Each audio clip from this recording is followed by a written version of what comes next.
Good morning everybody, this is Lara from Pure Elliott Wave. Happy Friday everyone. And it is a happy day. Bitcoin's moving strongly higher and it looks like, although it's just almost midday, it looks like it's probably going to close above previous resistance, which was 29,000. So I expect that that area is now likely to provide support. So it's doing as I expected, it's going higher.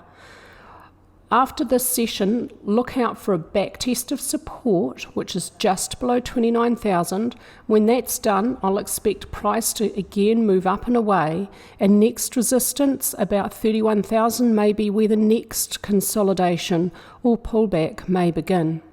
If it closes above 31,000 though, if it can just slice through that, then look out for a back test of support before moving up and away. I am still expecting that the low of the 11th of September is most likely to remain intact for years to come. Upward movement, the last very strong upward session had really strong push from volume. This is the strongest volume we've seen for months from Bitcoin. So the volume profile supports a bullish outlook for the short to mid, possibly even long term. For the short term, the current session for Friday 20th of October is showing some increase in volume.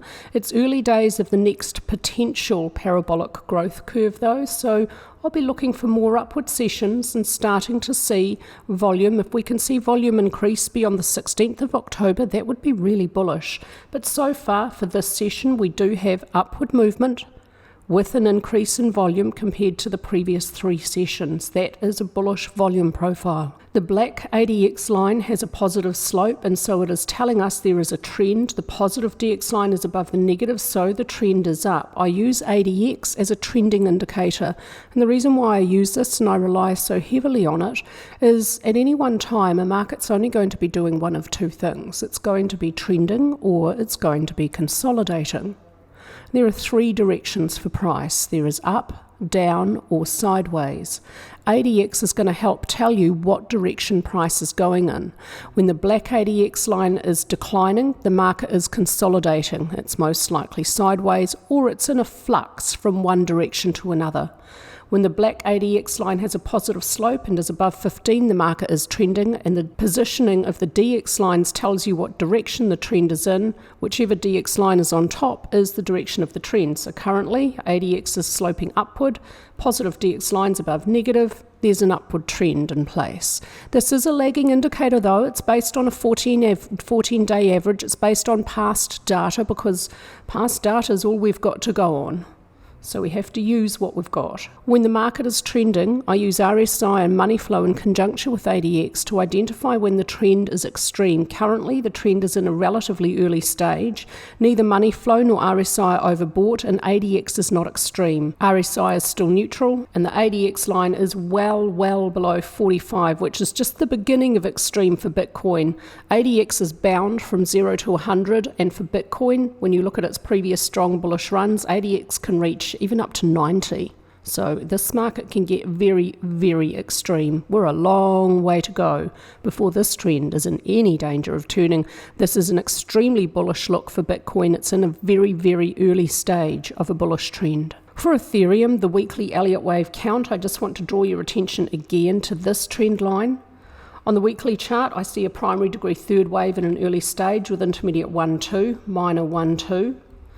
I've drawn a base channel around intermediate 1-2, and the first line is drawn from the start of 1 to the end of 2. I've extended this on out. This is on a semi-log scale.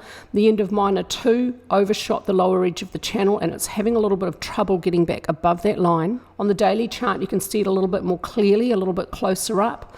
If price can close back above the lower edge of this base channel, that'll be a rather bullish signal from Ethereum. That would indicate that minor 2 is most likely over. For the very short term, daily technicals for Ethereum, it's also having an upward day, but it's really struggling to break above resistance at 1650. But we do have an upward session after the previous session, which is completed as a, well, it's almost a hammer, could almost be a dragonfly doji, but this is a bullish reversal pattern, and it has a nice long lower wick, which is bullish.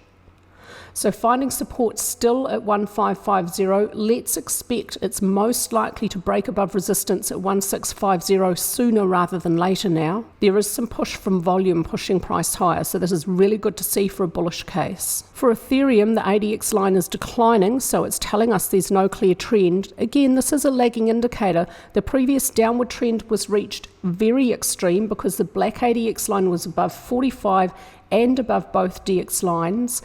If there has been a low in place and a change from a downward trend to an upward trend, ADX is going to take a while to catch up. The black ADX line has to come all the way back down, and it has to come back below both DX lines, and then it has to start to rise up from low levels to give us a strong bullish signal. At this point, the DX lines are whipsawing, they're crossing over. That's normal look for a consolidation. When the market is not trending, I'll revert to a model of stochastics plus support and resistance. Stochastics reached oversold, it's a neutral moving higher. Price reached support, it's now moving higher. I'll expect overall upward movement from price to not end until stochastics reaches overbought and price hits resistance. So that resistance that's hit may be 1650 or I think a bit more likely 1716. Weekly chart for XRP sees a primary degree third wave unfolding as an impulse beginning back here with intermediate 1, a leading expanding diagonal, intermediate 2 possibly over here.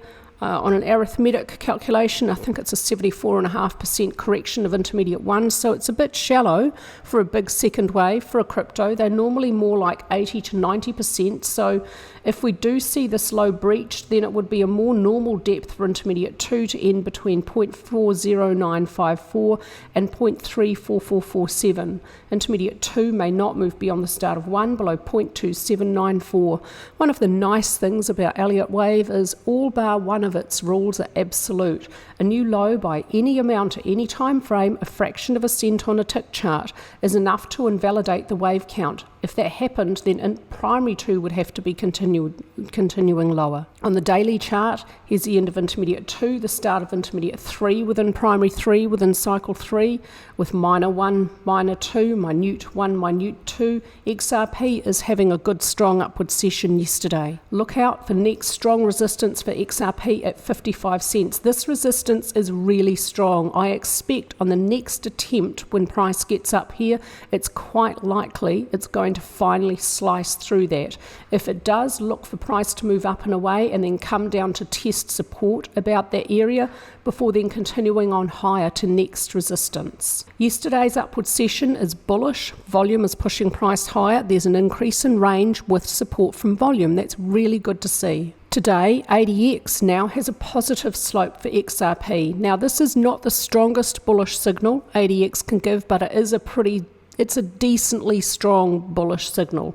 The strongest signal is when the black ADX line comes down to low levels and then starts to rise up and reaches 15 with a positive slope. That's a very, very strong signal. It has come down, it just hasn't reached below 15, but it is now rising up and it did reach to below both DX lines just. So now the ADX line is above 15, that first condition is met, it has a positive slope, second condition is met, positive DX line is above the negative, so the black ADX line tells us there's a trend and the trend is up. And it's in a really early stage. There's a long way to go before ADX reaches 45 and above. And looking back at the price history for XRP, ADX can get into the 70s and 80s. Remember, it's bound from 0 to 100. So this indicator is not only telling us what direction the trend is in, it's also telling us what stage the trend is most likely in, early, mid, or late.